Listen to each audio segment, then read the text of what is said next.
Welcome to the Midlife Pilot Podcast. We are glad you're with us. What is it like to become a pilot in your 40s and 50s? The challenges are unique for those of us in midlife, but so are the rewards. Hosts Ben, Brian, and Ted talk learning to fly, growing as pilots, and the joy of flying to destinations. The purpose of the podcast is not to teach, but to share knowledge and experiences of being a midlife pilot. Join the Midlife Pilot community and listen in every week. We are not CFIs or particularly intelligent, so if you want to learn how to fly, talk to anyone else other than the hosts of a podcast. Even this intro was too challenging for us, and we used a robot to do it. Okay, checklists are complete. Let's get the show started. Hello and welcome to the Midlife Pilot Podcast, where we share the experiences and challenges of flying in midlife. Whether you're a seasoned pilot, training for a rating, or just thinking about getting started in aviation, we like to think of the podcast as your aviation companion and your weekly dose of aviation inspiration. Today's topic, instrument pilot checkride debriefs, insights, advice, and real experiences. Joining me tonight, well, I guess I should introduce myself first. Probably, if you don't know who I am, my name is Ben. I am a pilot with an IFR rating and a commercial certificate based in the metro Atlanta area. I fly a 182, we like to call the Beast. And joining me is my friend on Music Row, Nashville, home of the Bachelorette Super Charlie, flying a Cherokee 180 named Lucy. It's Brian Siskin. How you doing, sir? You know, I'm doing great. It's been a minute. So, Literally. Lots of new things have happened. Yes. I'm actually VFR, so that's good over here. Yep. Our friend Tim was nice enough to make these Aeroglass pieces for us, and so now it's in my screen here. The audio listeners don't know this, but I have a really cool display next to me that tells me what the conditions are. So, but yeah, I'm doing great, man. And we have a lot to do tonight, and we're gonna bang through this. But we're gonna be relying on you a lot tonight, Ben. Okay. God help us all. Yeah. Also joining us, our sport pilot extraordinaire based in Portlandia, just arriving back into Portlandia short while ago. He flies a flight design CTLS, we like to call the egg. It's our friend Ted. How you doing, sir? Hey, I'm doing well. That's glad awesome. to be here. Yeah. That's awesome. It's good that we're talking about IFR Checkride debriefs, because this past Saturday, I went with our friend Dan Y, who we met on this podcast through the chat. And it turns out he lives less than a half a mile from my house. And we've been meaning to go up together, and he is a private or instrument rated pilot. He has a high performance certificate, so he qualifies as being a safety pilot. And I went up and knocked out 3 instrument approaches to get proficient and current. And I got to say, I walked away from these feeling really, really good. I flew 2 by hand, 1 by autopilot. The winds at 3,000 to 4,000 feet were pretty hard, about 30 knots for that altitude. And one of them was, the wind was coming almost due west, from the west. And I landed runway 31, so I had a little bit of a crosswind component coming into there. And hand flying it, I was pretty happy with the way I kept the needle squared. So I think it's probably more of Dan just being a really good luck charm for me on that particular lesson. But all 3 approaches, I felt really, really good about it. So, it's nice to go back up and really kind of dive deep back into the IFR nerdum and really kind of sink yourself back into it. I do enjoy that. Well, I recently, yesterday, I did an hour of simulated instrument. So that's something. And, is that where you're pretending like you're playing a horn or like doing the air drums? Is that your guitar. version of simulated air guitar? Yeah. Is that your simulated instrument? Yes. But you went under the hood. Yeah. In the foggles, and, did stuff. So it was really good. I mean, I'm just trying to, it feels like a drop in the bucket sometimes, like it's not consequential, but I am getting interested in this, seeing how my concentration takes a minute to sort of dial in. And I'm wondering, I have a question for you, Ben, actually, about this. Do you find once you're in actual IMC, that the level of precision that you have flying a very specific heading and altitude or whatever it is, that it's almost like your brain is like an ILS, where it's like there's a wider latitude and then you start to it gets tighter, over time. I found that it took me about 5 or 10 minutes to really get to where I could keep it within 1 degree and 20 feet nonstop. But it took a while to kind of get into that place. Is that how it is for you? Or does that get better? It does get better. But it is a perishable skill. Yeah. So, I flew under the hood with AJ on the way back from New Orleans back to McCollum. And I kind of felt like I was a little bit off, and it wasn't too bad, but it was just kind of clearing some rust off. I will say early on in my instrument flying, not only the training, but post-training, post-check ride, you kind of have to force yourself to do your scan. Mm-hmm. It's not something that's intuitive. Yeah. I just looked up in my logbook. I've got just under 100 hours of actual instrument flying and about 50 hours of simulated instrument. Mm-hmm. And it has gotten pretty much automatic for me now that as soon as my horizon is obscured, I'm doing the scan. Yeah. Yeah. Well, it doesn't come automatic though. I see. Well, so for me, we went to Knoxville and I basically flew the whole way there under foggles. And it was doing simulated instrument on a long cross country. There's only so many things that are kind of going on, but right. But it is a sustained effort over time. And so that was good. And then what I was doing also was introducing variables to myself for kind of no reason, making myself do different tasks, making my, whatever I need to do with the radios or whatever I can, looking at trying to find something in ForeFlight that I don't normally access, or I don't know. I was trying to find ways to make myself get away from my scans so that I would start to lose it just a little bit and figure out how long do I really have, Right. And I always think of One Dull Geek when he's talking about, scan, change one number on the frequency, come back to your scan, right. change the second number on your frequency, get back to your scan, then do the flip flop, and I was just thinking about, that and realizing that if you're really committed to that absolute precision, which you have to be, then that's kind of what you have to do. So it was a valuable experience. It was good. And, my autopilot must have known that I was,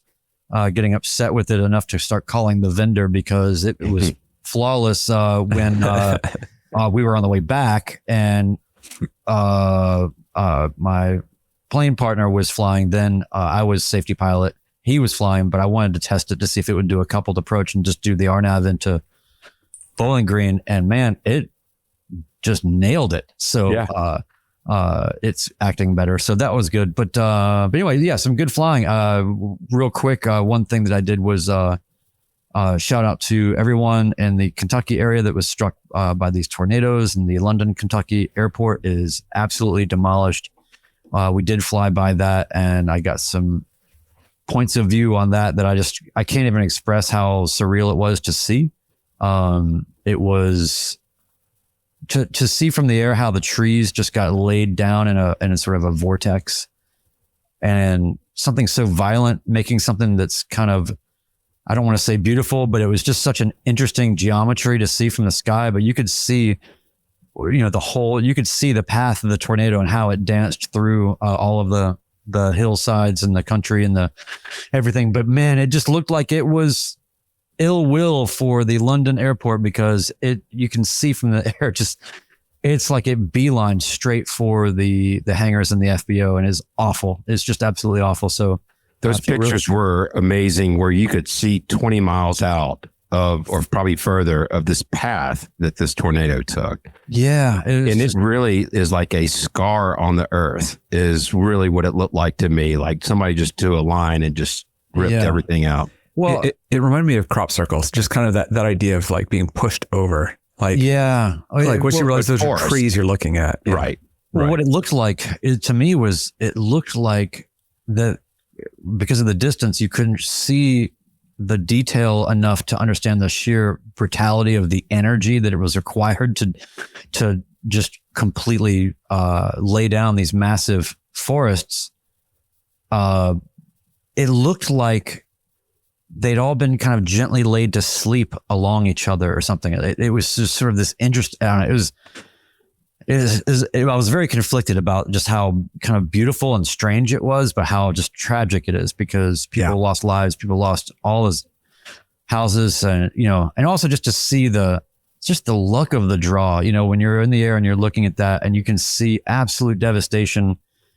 And how is that building spared, or why was that house spared? How does that work? I don't understand the physics of this. But anyway, I feel really bad for everybody in Somerset and London. It's awful, and hearts go out to them. Hearts go out to them. So anyway, that's my recent flying, and we've got a lot to get into. So let's move to the next. And I'm going to hit One Dog Geek's question. He asked me if my scan is also perishable.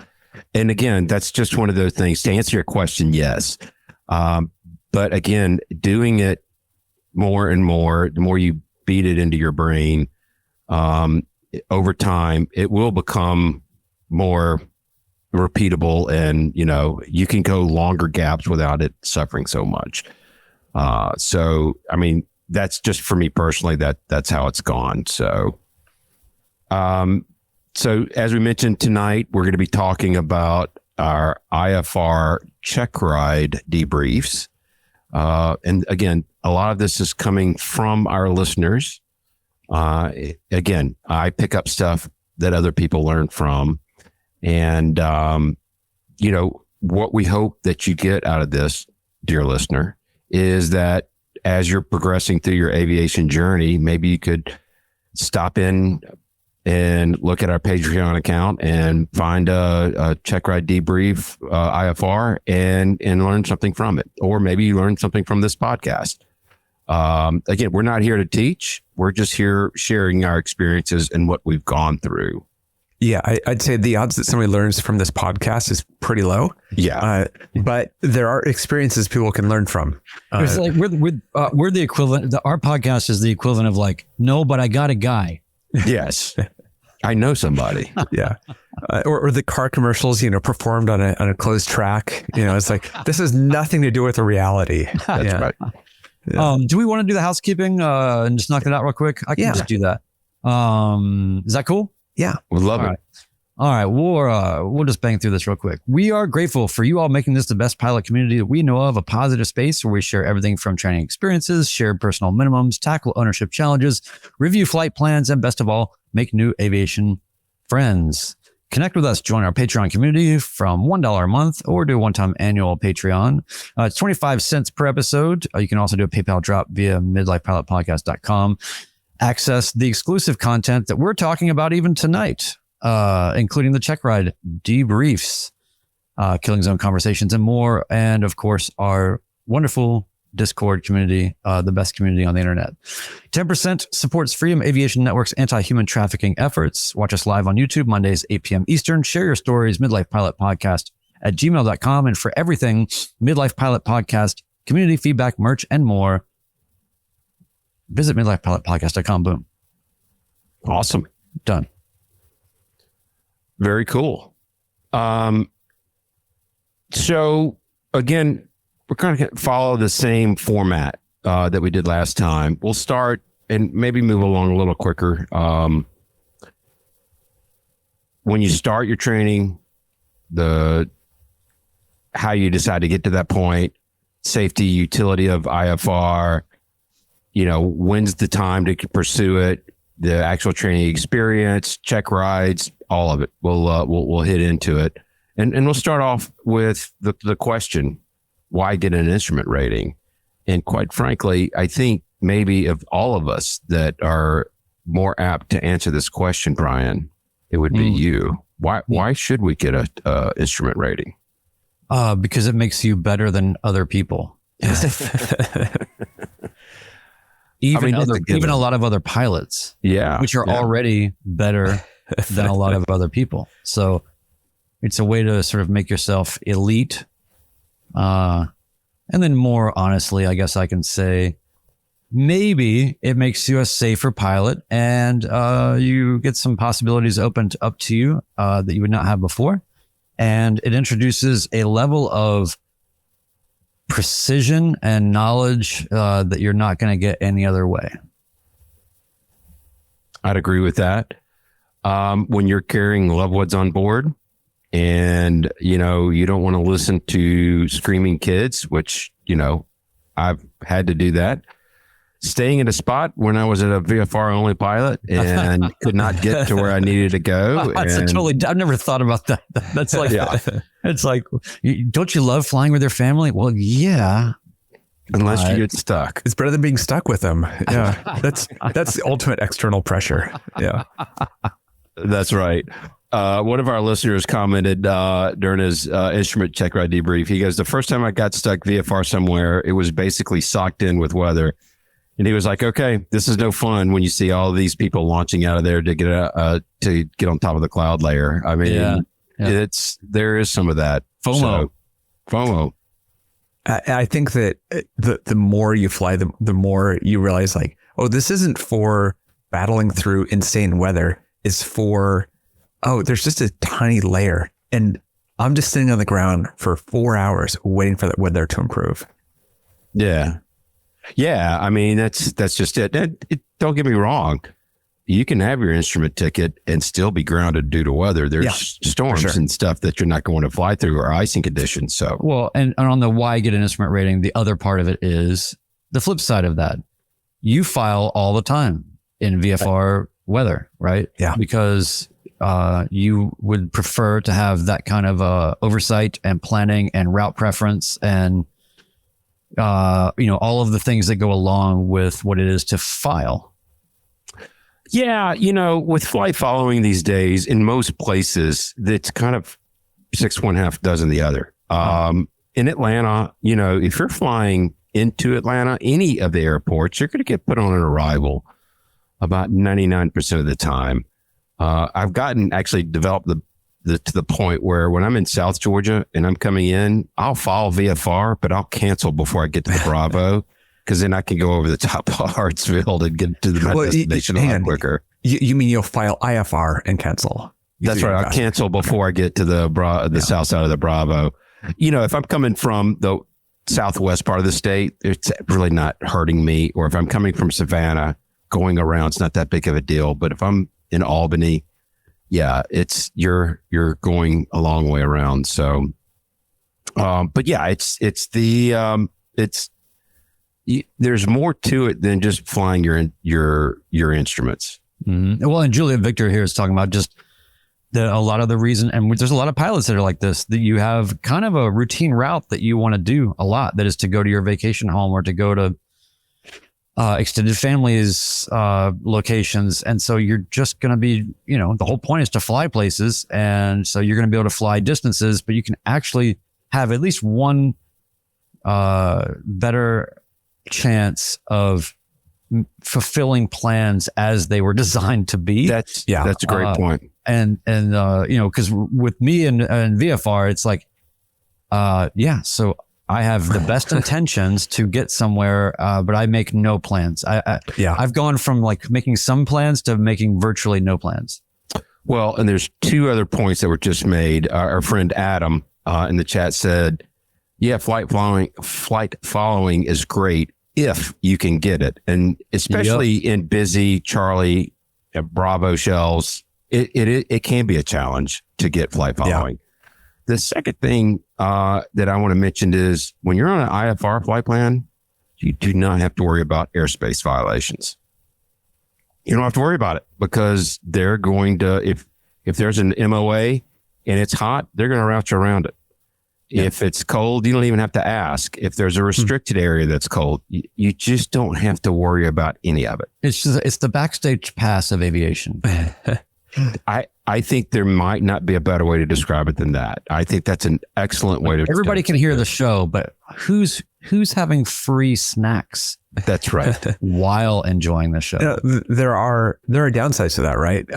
Because I can fly through a MOA as a VFR pilot, where you're going to get routed around it as an IFR pilot, and so there are like, and just like you said, getting through. Well, they use CTLS as target practice. So they want exactly. They want you. They want a slow target. Yeah, Ted, I'd like to direct you to a video that our friend Nathan Ballard put out about flying through MOAs. Yes. So, I talked to them, and is it hot? Am I causing any issues? And I've had in the California Valley, but like, oh no, you're fine. Like, and you hear them riding around you. They're not playing. They're just transiting through it. Right. You can hear them in the background, like, we got a live one. Yeah, exactly. Is that a balloon? It's moving really slowly. Yeah. Well, so, one thing that we ask and that I kind of observe is, when do you decide to pursue the instrument? I think that's one of the things that different as a midlife pilot than as a, career track young pilot, which is we do it when we are ready, when we want to, and when we're kind of motivated for it, instead of this is the next thing on the track so I can get my hours so I can get to the airlines. And I know that some people tend to do it pretty much immediately after private, but I think a lot of us tend to wait a little bit and get some flying experience. Zeb, who we quoted earlier, had the experience of being weathered out. He was stuck at a destination, and his partner asked him, well, if you had an instrument, we could fly home, right? And it's like, oh, great. So she said, well, maybe you should start that when we get back. Like, oh, yeah, that's yeah. It's like if you knew how to fix a car, we could be driving right now. Is that true? Yeah. Prescott Flyer. I'm working on pronunciation there. It's Arizona, so it's not Prescott, it's Prescott. Had an experience come back from Osh in the same way of just being stuck and waiting for the weather, which I know, Brian, you and I both had those experiences. It's like, well, I can almost see through this layer, but I'm stuck here. How else would I have gotten introduced to the arts district in Shreveport, Louisiana? Exactly. Yeah. So there's pros and cons, but no, it's always better. It's always better. I fell in love with Bentonville for that reason. Yeah. All right. I got a house fantastic. There now. I could see it. Yeah. So, yeah. So those are pretty common. I know that my experience, and obviously it's different because I'm a sport pilot and I can't get an instrument rating, but I didn't even want one for a couple 100 hours, and because like, oh man, this is there's way too much like for me to do already. And once I had some hours, it made sense. And I could see, okay, I now see what I'm missing. And so, and I think you can kind of see that with a lot of people where it's like, okay, I'm done with this is all I need to do, get out of flying. And then getting some experience and realizing, okay, I'm missing something here. So there's two comments that I have about when to get your instrument. And of course, for those people that are pursuing the airlines, it's, you need to get to your ratings as quickly as possible. But the chief pilot at my school, who I mentioned in the last podcast, he's like, spend some time in the system, and meaning the air traffic control system, ATC. Yep. Get yourself used to it. Do cross countries. Do a lot of cross countries. And he said 200 to 230 hours is a good time. Now, there's some people out there that feel like when you're doing your private check ride and you're in that study mode, that you want to just continue that and not have to start it back up. And I respect that. There's nothing wrong with going straight into your instrument afterwards. If you've got it, then I say more power to you. So, and that leads directly into building on your private pilot experiences, because this is definitely a step up from doing your private One of our listeners quoted, he goes, I flew to Catalina Island. I flew to Palm Springs. I flew to San Diego. He just let me fly the plane everywhere. And that how most of the people that did their debrief had significant cross-country experience before starting their instrument trading. Part of that is you hear so much on frequency of people that are in the IFR system. And it's just about like osmosis, where it just kind of creeps into your brain. And it really does move you along a lot better. Or you're kind of getting a head start in your training when you do spend some time in the ATC world. Yeah. Keep in mind, when we talk about having that much flying experience, you need to be in the NAS. You need to be talking on flight following. You need to be talking to towers. That's right. You could have 500 hours off your grass strip, never even using a radio. That's fine. But what we're talking about is getting that experience talking to ATC and getting comfortable with that. Yeah. If you've never heard suggested heading, those are the types of things that you should be aware of before you do that. So that's ultimately, just the system is so nuanced and there's so many wrinkles that are almost impossible to train. And so it really is just a matter of running into these strange situations, I mean, even just little things like, I was flying recently with someone where, we were not able to get we were starting to lose the center frequency that we were on. The signal was starting to get really bad. And they were flying, and I just proactively just called the controller and said, hey, just let you know, we've got you maybe 1x5, probably going to lose you. What's the next frequency? Or do you have another transmitter? Or, what would you like us to do? And he was happy to hear it. Here's the next frequency that you're going to get. If I lose you, give it this, 10 minutes or, he'll give you some framework of, okay, if this, then this. And I think that there's a lot of just little nuances of things that you just don't really get trained in that will help you very much in your IFR training, because it's really not even about the particulars as much as it is fully having having absolute confidence to speak with ATC about anything on any level at any time, and just having a sense of where their heads are and how much they would rather hear from you than to try to shy away from it and then have something happen that's more complicated, because now they've got to get somebody to relay, or they've got to now they've got to do this whole thing. So which is, by the way, a side note, everybody should listen to Opposing Bases if you're going down this road at all, and if you're not, you're doomed to fail. You're doing yourself a disservice, because that's a better way to put it. when you're going through training, I can assure you that there are 1,000 questions that are going to come into your head while you're just listening to the frequency.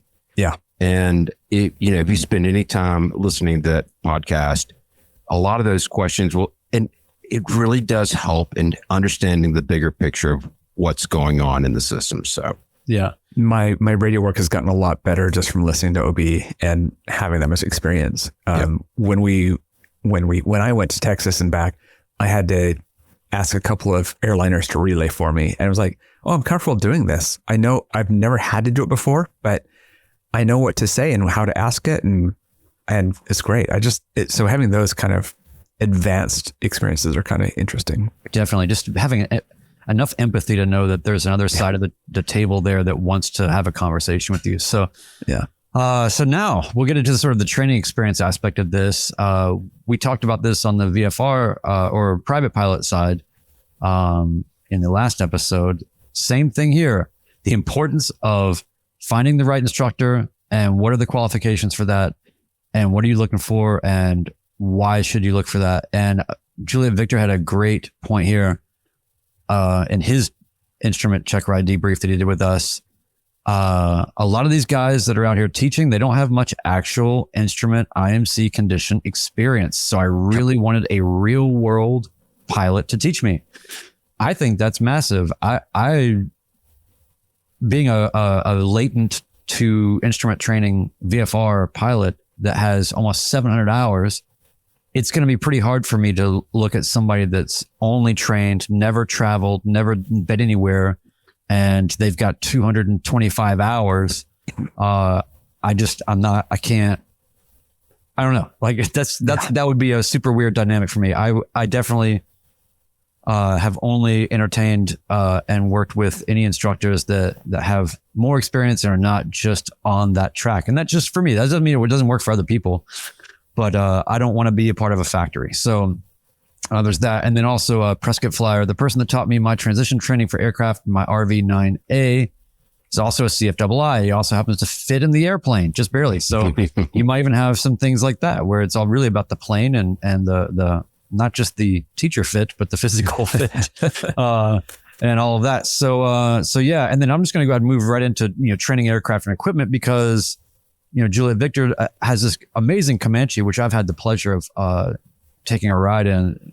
The Comanche is, by the way, the coolest plane. I'm sorry. It just is. Sorry, Ben. Sorry, Ted. I'm going to agree with you on that. There's something about the Comanche, despite its wings being on the wrong side. I'm going to give you that. It just looks like an airplane. Virgil's has the cloth blinds on the inside of it that remind me of an RV from like the 70s. These planes from the 50s, but it's like, oh, this is a classy plane. Like, you can just pull the shades shut. It's but you don't want to, but don't take any offers. If anybody offers you candy, don't take it. It's worth it. So, but he said the Comanche, I had a little over 100 hours. When I took the check ride, I had 337 hours.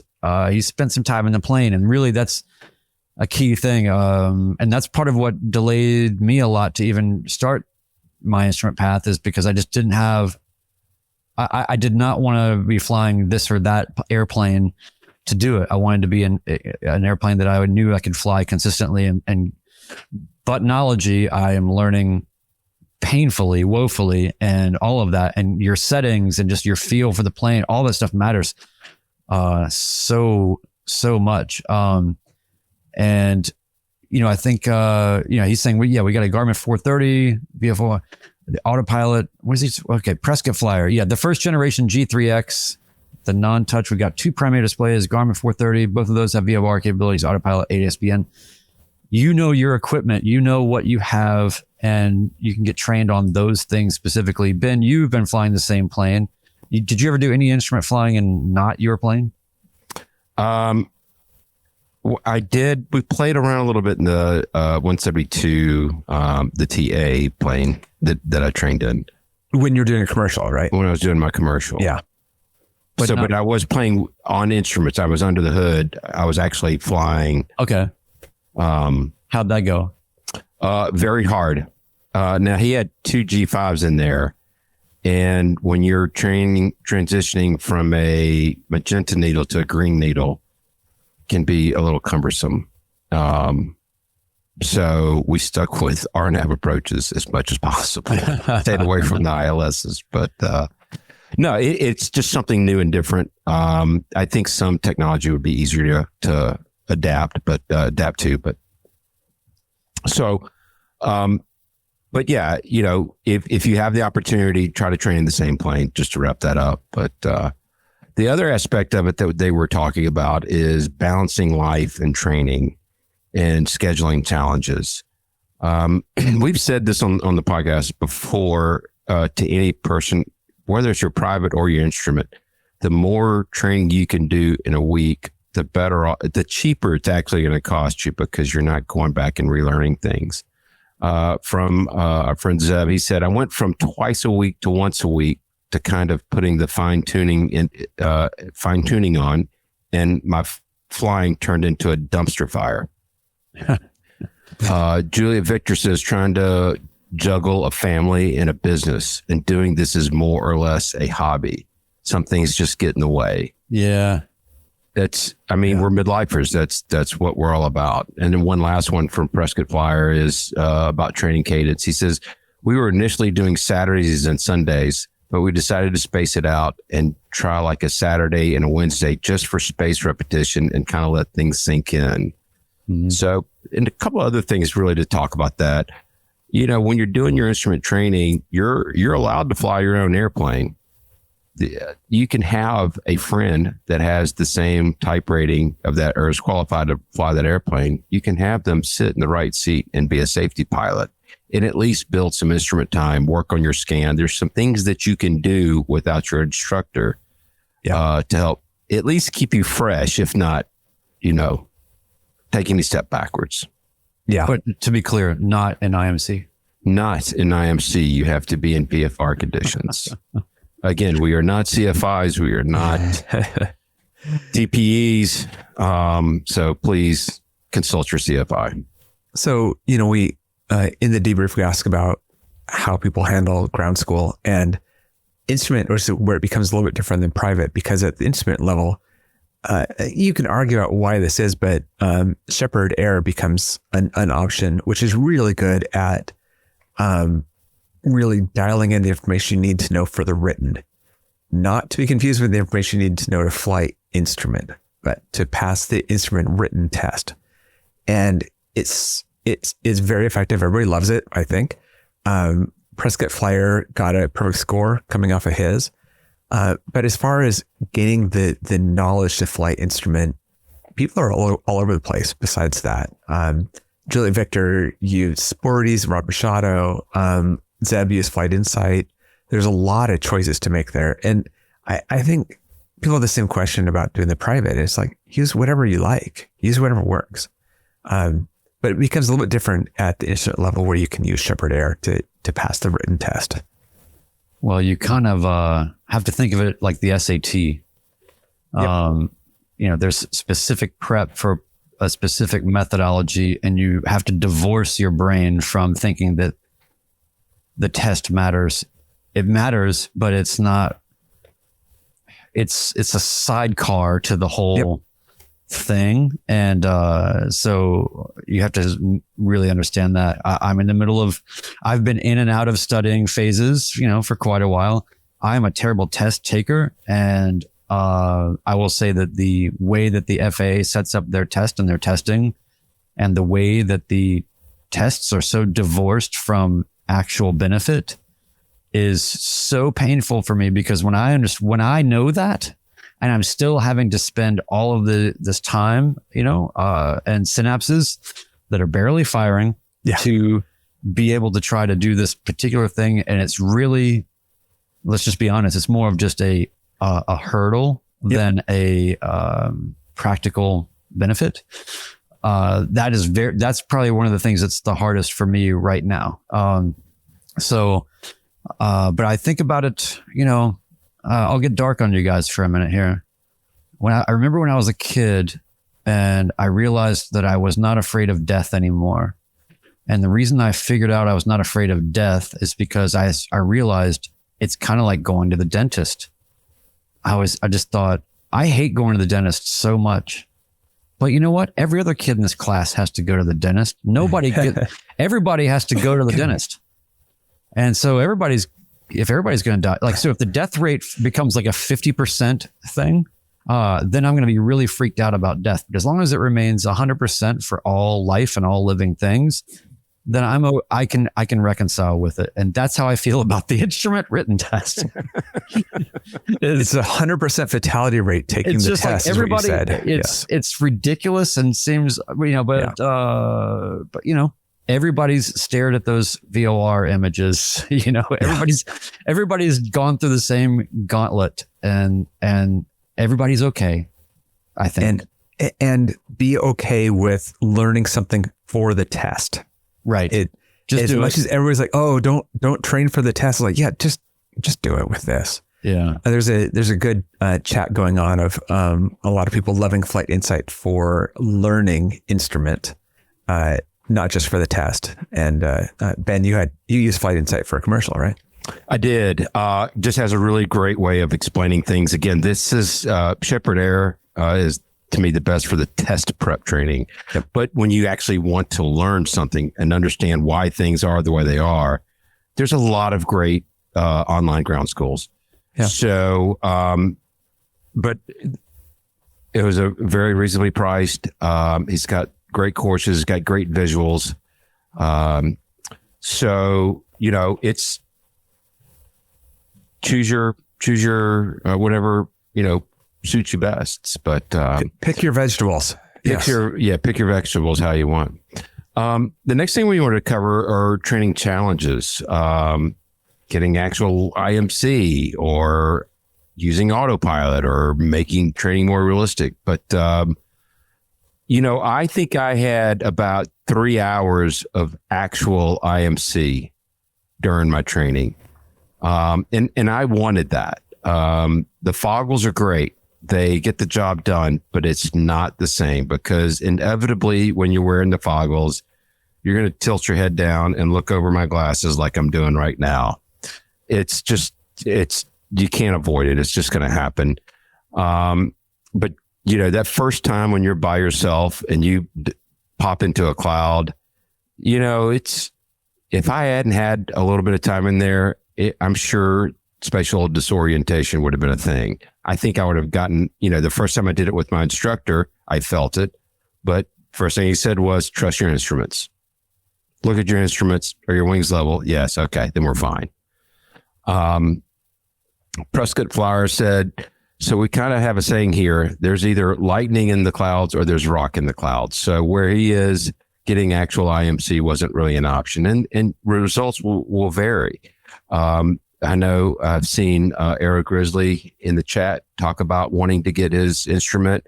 I think the coast of California is an IFR pilot's dreamland. That's super consistent. You should never lose your IFR proficiency in California if you have your instrument ticket, because you're always going to have the marine layer. So, results will vary from where you are. Autopilot training. I mentioned at the top of the podcast, I did 2 hand-flown approaches and 1 autopilot. If you have an autopilot in your plane, again, I'm not an instructor, but that DPE is going to ask you to do an approach with it and without it, because to be safe, you really need to know how the autopilot's going to treat it. It is not as straightforward as they seem. We still have some approaches that we struggle with on our autopilot, specifically ILSs. And if the controller, is giving you a 30-degree turn to approach the final approach course, sometimes it struggles lining up with it. It just, and sometimes you have to, hand fly it. But when it's an RNAV, it handles it very, very nicely. But I ended up recently in a hold. It was, I wanted to see how well the autopilot would do. And I was like, wow, it's doing it so perfectly. We are going exactly away from the airport right now. So yeah, that's exactly right.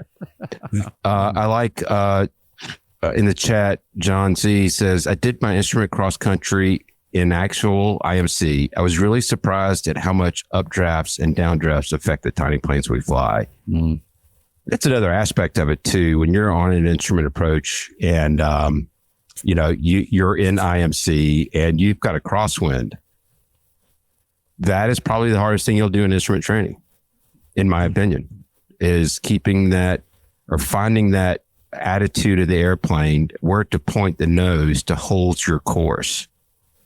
Can be very challenging, but the only way to get better at it is to keep doing it over and over again. There's been some interesting conversations in the Discord lately as well around this, about remedies for being on automation and realizing that something's not going according to plan, and then how to quickly change to flying the plane, and then whether to just commit to flying manually, or do you want to try and work out something to the effect of reprogramming or whatever it is you might want to do? And you've probably got a lot of experience with that, Ben, but do you ever find yourself in a situation where it's not an A or B in terms of automation versus hand flying? There's going to be hybrids of those experiences. So it's funny you say that, because our plane's a little bit different. On our yoke, we have a autopilot kill button, but the way the wiring is so old, it's basically an autopilot nuclear option.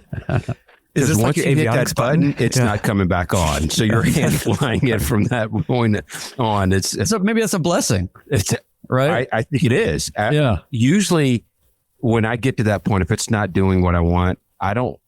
And especially if you're an IMC, there's no need. Just, how to hand fly it. Turn off the autopilot. Go hand fly it. For me, it's a pretty simple discussion. Yeah, but I was kind of forced into that. I didn't really have a choice when I first started flying. Maybe in the next plane when we have a nice GFC 500 and And you have a 430 also, right? 430 WAS, yes, sir. So you're in the same boat as I am, where it's like programming is somewhere between it's like a caveman GPS. Oh, it's in a lot of ways. it's 1988 to 1992 currency is basically what it is.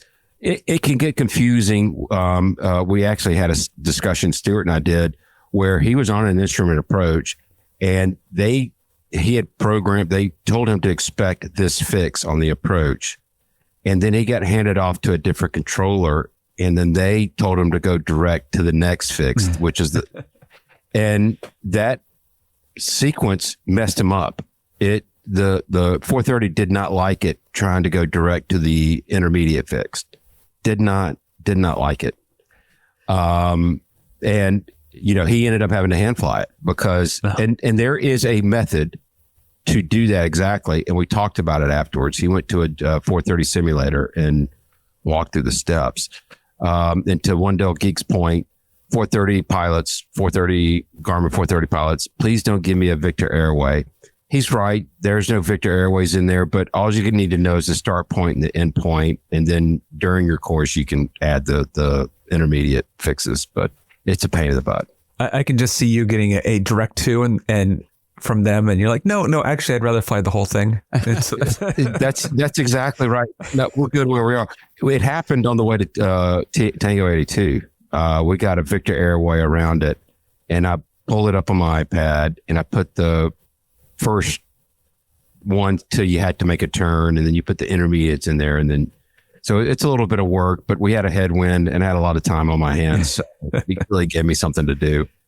So, but you had a spare seat for your punch card machine. You're just programming new ones and feeding them into the dash. It's not like a punch card. It's more like the flip cell phones when you're texting, when you have to hit the number 3 times to get to the letter you want. It is. That's a great point. It's the T9 of avionics. T9 was what I couldn't think of. I felt so dumb. Every time it was either I'm pressing enter and I needed to press in on the button or vice versa. The question is, does Garmin have an Easter egg in the 430 and 530 that is Snake?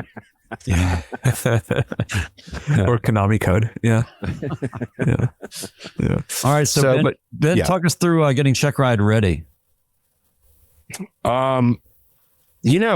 It's different.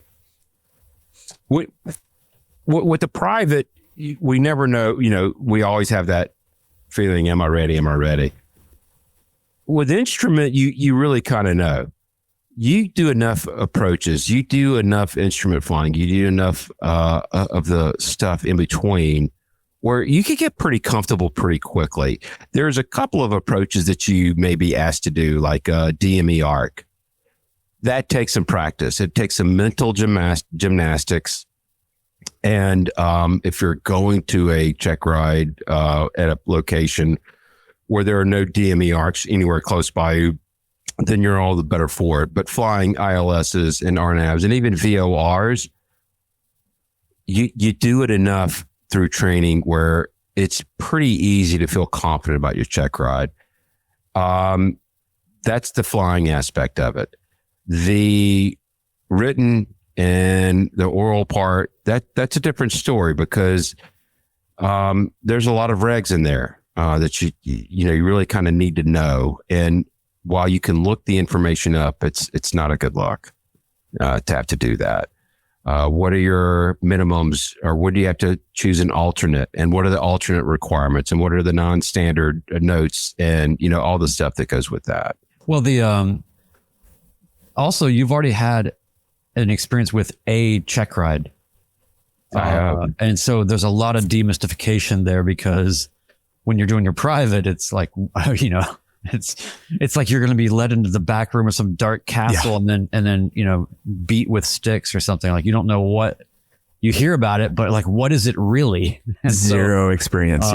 So now you have a sense of like, okay, these are how check rides go. And then when you have that experience that we talked about in the last episode, where everybody realizes that the DP just wants you to succeed and wants to teach, and just relax and know where the minefield is, right? Like the CDI button or whatever, but we're not. So I agree with all of that. And I want to get to some of our listeners' debriefs comments, but I will say I did have a moment in my oral portion. And again, this is, you feel pretty confident walking into it. So my anxiety was not the same level as walking into the delivery room, as we mentioned in the last episode. But I will say there's this fear of, am I overconfident? How bad am I going to feel if I really screw this up? And there was a time when he was asking me, we were talking about weather during the oral. And he goes, what are those things called when there's really bad weather? And I knew in my brain what that answer was, but I couldn't come up with what's an airmet or what's a sigmet. Very basic private level stuff, but I just blanked on it. You're like hail balls. Yeah. You were behind the plane and you were in the room. But what's funny is my DPE is the same one that did my private. He knew I knew the answer. And I think he was having a little bit of fun with me. Like, I'm going to give you just enough to see how long I can make you agonize over this. Well, Dev Kennan over here, he's talking about in the chat. I think I was more nervous going into the instrument check ride than my private. So I can see that. Yeah. Yeah. So, but it's just part of it. I wanted to mention, it was a very conversational, just like the private was. Prescott Flyer said, I wanted to have everything at a glance to answer his questions to make sure he felt I was qualified and the airplane was qualified. So we talk about binders for the briefing and all that. And I did all that as well. And I think there is something to that you're setting up expectations ahead of time when you do that. I love this quote from Juliet Victor. He's about the sort of approach to these questions. He says, we would talk about a subject and he might ask me about, is this a good decision? The answer is always no. Yeah, exactly. Yeah. Can you or should you are two different conversations. Yeah. So that was definitely something that has come up from a lot of people. Is there's a lot more application of knowledge in the instrument level than there is in the private level. Zeb talked about, okay, so you have to do this, but why? And I think we're hearing that from a lot more people of, why do you need to file an alternate? Why do you do this? Why do you do this? That doesn't happen at the private level because it's assumed you have more knowledge. That's right. And before we get into the flight portion, I do want to give a shout out to our friend Wendy, who has got her instrument check ride coming up. So yes, I'm hoping this helps, Wendy, in not making you even more nervous, but hearing you in the chat and in the things, I'm sure you're going to nail it. So, so the flight portion. By the way, sorry, what's the worst that happens? You just finish it. You just, you know what I mean? Like you take don't it just again. say, well, you'll never get it. Yeah. Yeah. You'll get it done. Yep. One way or the other. So the different approaches to the flight test. We've had one talk about doing a traditional versus filed flight plans. Zeb said I filed. It was my first time filing, so he did it, and he lives on an air park, so he has a runway and a hangar. Most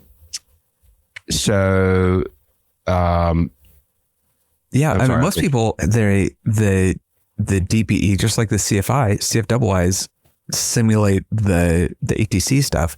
Yeah, that's almost always what happens in the checklists. Yeah. So, and it's been my understanding, I think it varies from DPE. You want VMC conditions to do this check ride.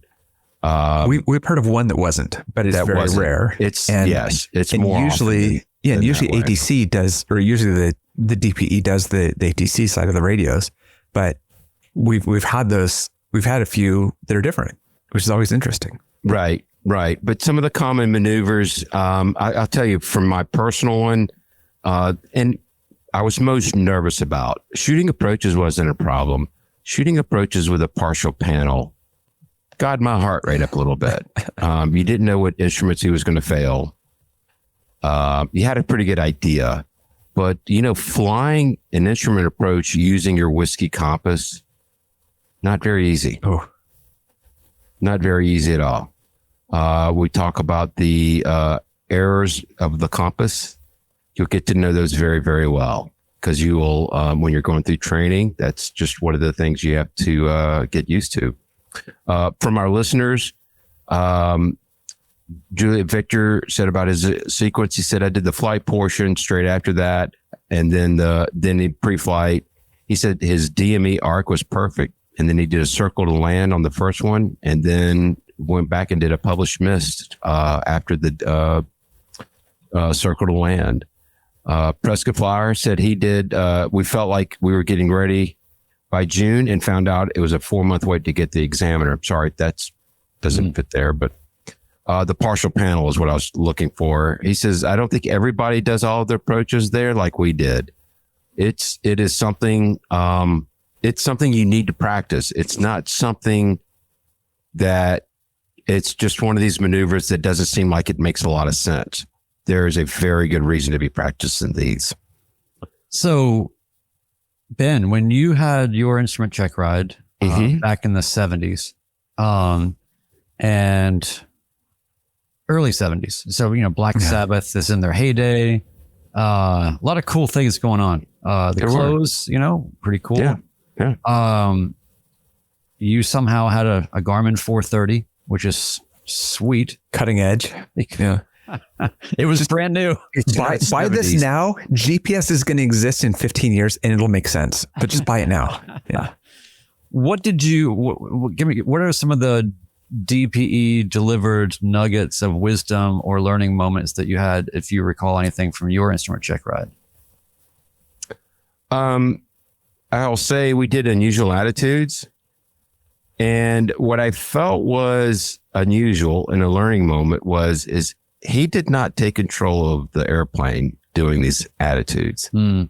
He told me, he said, I want you to fly the plane around. And I want you to either be making climbs, descents, turns, left, right, both. He says, you were going to do it for a few minutes, but then I'm going to tell you to stop and put the, and tell me what the attitude of the airplane is. And I would have bet a sizable amount of money that I was in a climbing slight left bank and I was descending in a right bank. Yeah. So what's the difference between that part of the instrument check ride and the private check ride as far as it's very similar. You're just under the hood. You're not, it's when you're recovering, you're looking at your instruments and you're not looking outside. Right. Well, I did it all under the hood. I think when you're still in private, you do it under the hood. I couldn't remember how you did it. Yeah. Oh, yeah, because that would have been the 60s. Yeah, that would have been. Mobile Geek here is saying, yes, Erica did mention that right here on this very podcast. She said she tells her students to try to keep the airplane straight and level with their head down, and eventually they put themselves into an unusual attitude on their own, right? Oh, man. So, no, that's awesome.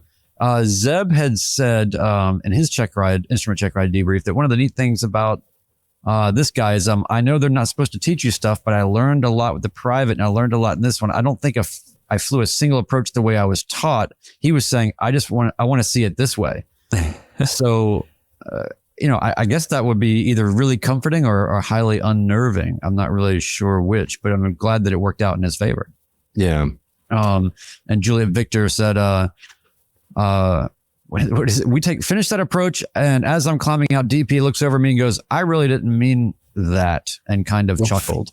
But that's the point, just to say that, you know what, like you can actually have a little bit of fun. Just don't have too much fun, or let them know that you're having fun, or just don't have any fun. Don't have any fun. No, I wouldn't say that, but there's a thing about the instrument rating, and our friend Jason Peavy mentioned this, who, by the way, has we're talking about Comanches, one of the most beautiful paint jobs on a Comanche you'll ever see. When you get your instrument ticket, one of the hardest things to do is to keep it current. Yep. You will start looking for marginal VFR days, no matter, any chance you can. But, when we're talking about building, real world experiences, transitioning to actual IMC, which is why you get this ticket, find someone who is comfortable in INC and just go ride with them. This is from One Dull Geek. Just go sit right seat and watch what they do. You can learn a lot from that.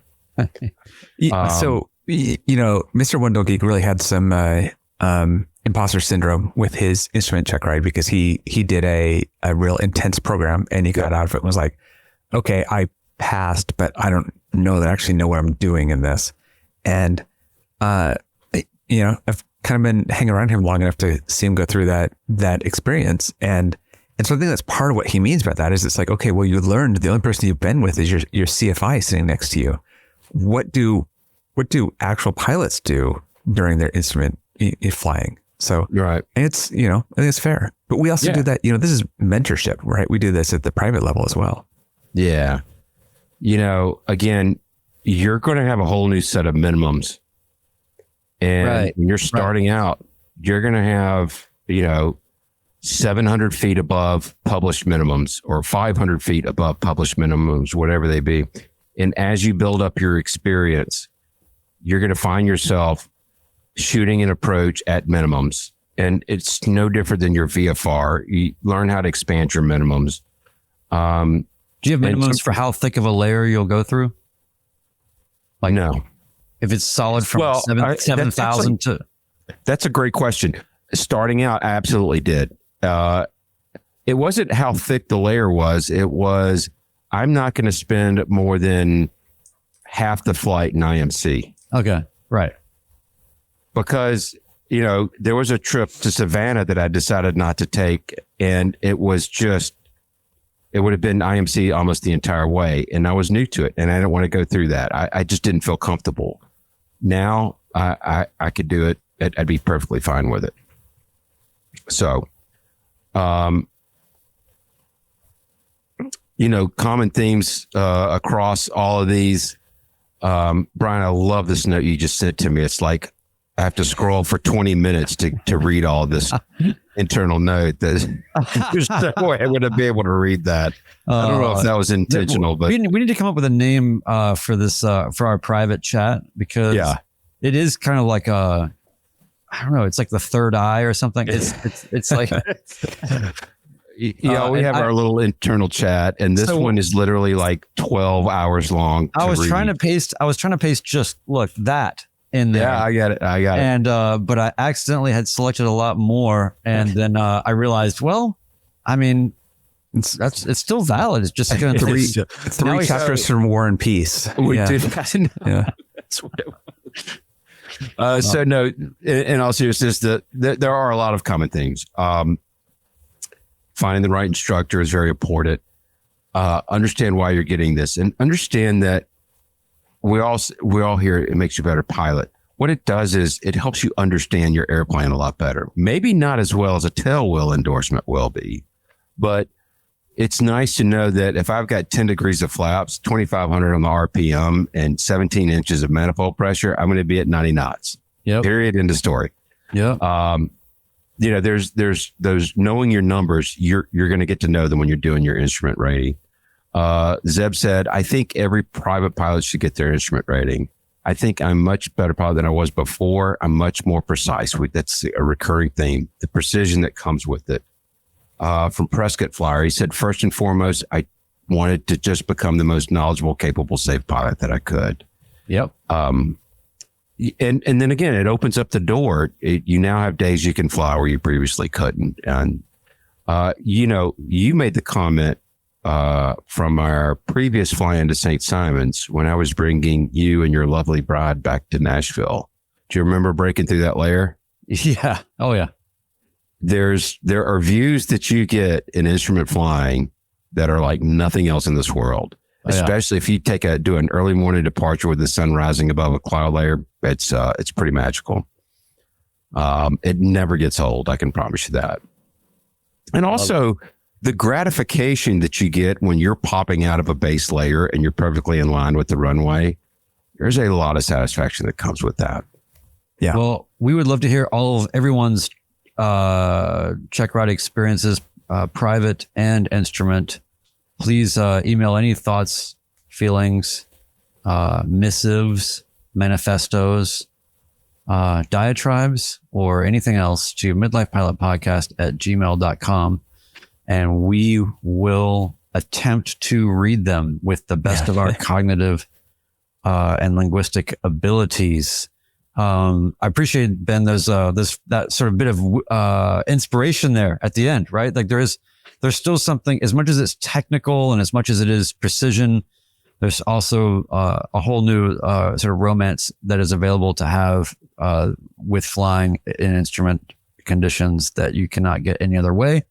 And so, I'm all about it. It does cost money, so that is the thing. But it is worth it. And I what Prescott Flyers said here about, I just wanted to be the most knowledgeable, capable, safe pilot I could. I just think that is ultimately what it's all about. I agree. Well, we want to thank everybody in the chat tonight. It's been some really great discussions going on in there. And it's been a great chat for this one and the first part of this. So I appreciate you guys for that. The last bit of wisdom that I'd like to share with you guys tonight. Ready. I find television very educational. Every time someone turns it on, I go read a book.